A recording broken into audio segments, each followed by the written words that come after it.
Hey, what's up guys? This is Anthony from Anthony's Customs, and for this review, we are looking at the Hiya Toys Predator 2 City Hunter Predator, which is part of their exquisite mini line, and we just looked at the Guardian Predator, and this guy is honestly basically the same figure, different paint job, different head, one alternate accessory, so this is going to go pretty quickly.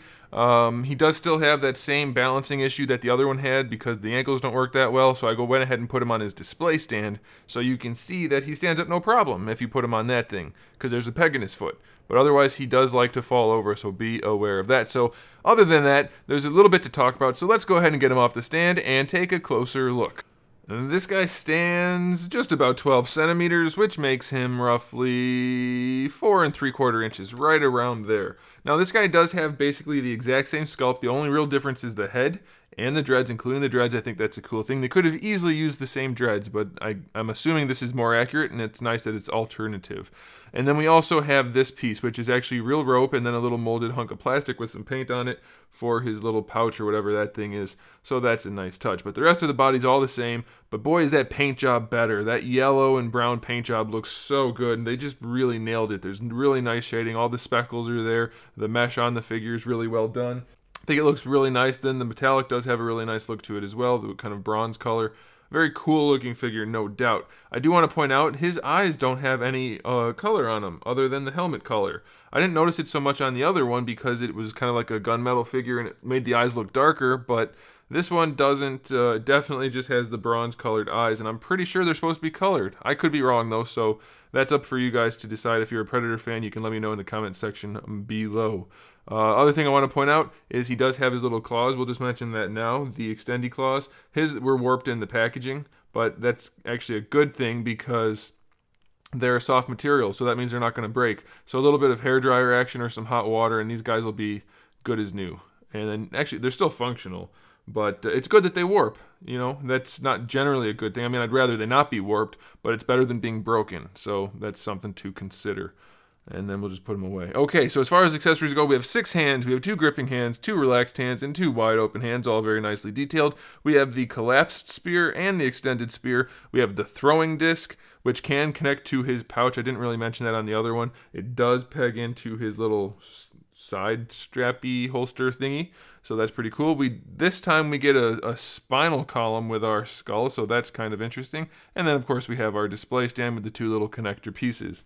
As far as the articulation goes on this guy, it's the exact same as the other one. We're just going to run through it really quickly. It's a ball peg combination for the neck and head, so you get really good range out of this guy, no problem at all. You do have his little blaster back here on his shoulder pack, or shoulder pad, backpack, I don't know, whatever you want to call it. So you can count that as an accessory if you want to, or articulation, I don't know. We'll put it right here for the articulation point.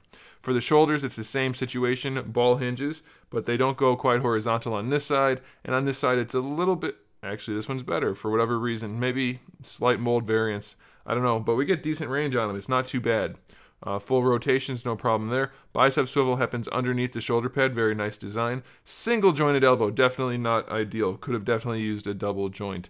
We do have a forearm swivel right here. This one doesn't want to go. It's a little stuck, but you can see it does rotate there. Ball peg for the wrist, of course. Same situation on this side. Full rotation for that forearm. For the torso, we do have at least a single ball peg. That's what it feels like. Could be a double. Decent range forward and back. Side to side is pretty solid. Full rotation. Nothing in the lower torso. These are soft pieces, so they won't get in the way too much. His hips are not anywhere near as loose. So, again, a little bit of mold variance right there. But it works out nicely because he can do the splits pretty well. Bring the legs not so far forward, unfortunately. Maybe with a little bit of messing around with them, you could. But they just don't want to go for some reason. This ball peg does not want to rotate as well on this figure. You do have your thigh swivel though, and you have your double jointed knees, and then you have your ankle rotation, which is kind of a silly point of articulation, but it's there. And then you have a hinge in there, which just doesn't want to work. That's why you have to put him on the display stand that he comes with, so that's definitely a downside. So once again, for this type of figure, I'm pretty impressed with the detail on it. The articulation's decent, except for the ankles. I don't know, decent batch of accessories. These seem pretty cool. Again, you guys can let me know if you collect this scale, if this is a good price point. They're around the same price as NECA's. But they definitely seem to have far superior detailing than most figures I've seen and the G.I. Joe scale. So it's impressive to me. You guys can let me know if it should be or not, because like I said, I don't have a whole lot to compare it to since I don't collect this line. But I think it's pretty cool. So I'm not going to say if you should or shouldn't get it, but I will say I've given you the information you need now to decide if you want to. And you guys can let me know in the comment section below what you decided. Thanks for watching, guys. Make sure you subscribe to the channel. I have new videos up every single day. We talk about action figures, movies, TV shows, video games, all kinds of fun stuff. So make sure you come back for that. Give the video a thumbs up if you liked it. And in the meantime, keep collecting.